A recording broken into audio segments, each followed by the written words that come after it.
বদরের ময়দানে এই পাশে কোরাইশ, এই পাশে মুসলমানেরা। বিশ্বনবী জালাময়ী ভাষণ দিলেন, তোমরা দেখতে পাচ্ছ এটা বদরের ময়দান না, এটা আল্লাহর জান্নাত, ওই জান্নাতের দিকে ছোট।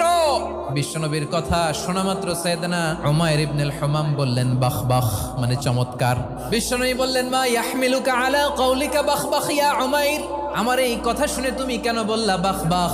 ইয়া রাসূলুল্লাহ, আপনার এই কথা শুনে আমি বড্ড খুশি হয়েছি, আর আমি প্রত্যাশা করছি আমি যদি ওই জান্নাতের মালিক হতে পারি তাহলে কতই না ভালো হতো। সুবহানাল্লাহ বলেন। বিশ্বনবী বললেন উমাইর আনতা মিন আহলিহা, তুমি ওই জান্নাতের অধিবাসী, তুমি জান্নাতি। উমাইর চিন্তা করলেন আমি জান্নাতি, নবীর মুখ দিয়ে যখন বেরোইছে ওই জান্নাতে তো আমার ঢুকতেই হবে, কিন্তু হাতে 3টা খেজুর খেয়ে যদি জেহাদের ময়দানে যাই তাহলে জান্নাতে যেতে তো দেরি হয়ে যাবে।